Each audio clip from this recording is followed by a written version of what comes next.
Diamond harbour police जिले ने एक बड़ी कार्रवाई करते हुए उड़ीसा के कोरापुट जिले से 3 कुख्यात अपराधियों को गिरफ्तार कर लिया है। बता दें कि यह गिरफ्तारियां 2 अलग अलग बैंक लूट और एक ज्वेलरी दुकान लूट के मामलों में की गई है तथा आरोपियों के पास से 1 किलो से अधिक सोने के गहने और 60,000 रुपए नगद बरामद किए गए हैं। पुलिस सूत्रों के अनुसार यह गिरफ्तारी कई महीनों की सतत निगरानी और तकनीकी अनुसंधान के बाद संभव हो पाई है। आपको बता दें कि फरवरी महीने में उस्ती थाना अंतर्गत शंकरपुर बस स्टैंड के पास एक राष्ट्रीयकृत बैंक के ग्राहक सेवा केंद्र में लूट की घटना हुई थी, जिसकी जांच डायमंड हार्बर पुलिस और उस्ती थाना पुलिस संयुक्त रूप से कर रही थी। इसके अलावा कुछ महीनों बाद ढोलाहाट थाना क्षेत्र और फिर सोनारपुर की एक ज्वेलरी दुकान में भी लूट की घटनाएं सामने आई। पुलिस को संदेह था कि इन सभी वारदातों के पीछे एक ही गिरोह का हाथ है। हालांकि आरोपी पुलिस से बचने के लिए लगातार अपना लोकेशन और मोबाइल सिम बदलते रहे, जिससे उनकी गिरफ्तारी और भी चुनौतीपूर्ण होती गई। लेकिन मोबाइल टावर ट्रैकिंग और तकनीकी सूझबूझ से पुलिस ने कोरापुट से तीनों को धर दबोचा।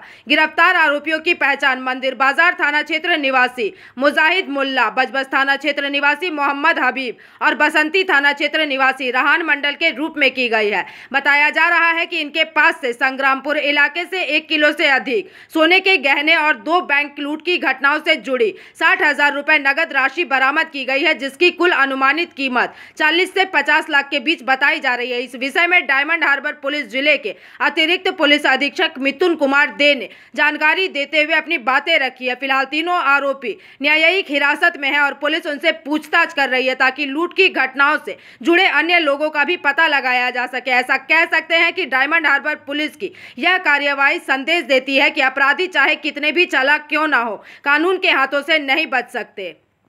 আচ্ছা, আমরা খুব আনন্দের সঙ্গে একটা খবর ভাগ করে নিতে চাইবো আপনাদের সঙ্গে। আমাদের এখানে ফেব্রুয়ারি মাস নাগাদ উস্তি থানা এলাকায় শঙ্করপুর বাস স্ট্যান্ডের কাছে একটা সিএসপি ইন্ডিয়ান ব্যাংকের, যেটা কাস্টমার সার্ভিস পয়েন্ট বলি আমরা, সেখানে একটা রবারি হয়েছিল। তো সেক্ষেত্রে আমরা পরবর্তীকালে ইনভেস্টিগেশনে প্রায় 60,000 টাকার মতো ওটা ছিনতাই হয় এবং সামহাউ ওরা অ্যাবসকন্ড করছিল। তারপর থেকে আমরা সব রকম ভাবে চেষ্টা করেছি, বাট দে ওয়ার ইলুসিভ।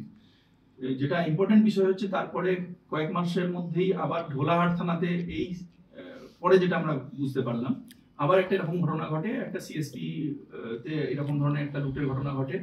এবং কিছুদিন আগে, জাস্ট হয়তো 1.5-2 মাস আগে, আমাদের সোনারপুর থানা এলাকাতেও একটি সোনার দোকানে এরকম একটা চুরির ঘটনা ঘটে। এবং তারপরে আমরা এই লম্বা সময়টাতে আমাদের এসওজি টিম, ওসি এসওজির নেতৃত্বে এবং আমাদের উস্তি থানা, আমরা একদম রিলেন্টলেসলি এটাকে পার্সু করি। We never lose sight of ইট।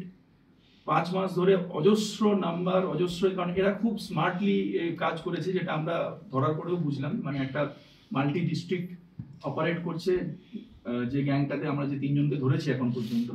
তো এরা অনেকটাই, যেগুলো আমাদের মোডাস অপারেন্ডি সম্বন্ধেও তারা ওয়েল কনভার্সেন্ট। তো ন্যাচারালি এদের জন্য এইগুলো খুব স্মার্টলি ওরা অ্যাবসকন্ড করছিল। তো তারপরে নিরন্তর লেগে থাকার পরে ওদেরকে আমরা zero down. Bureau report, PVTV news.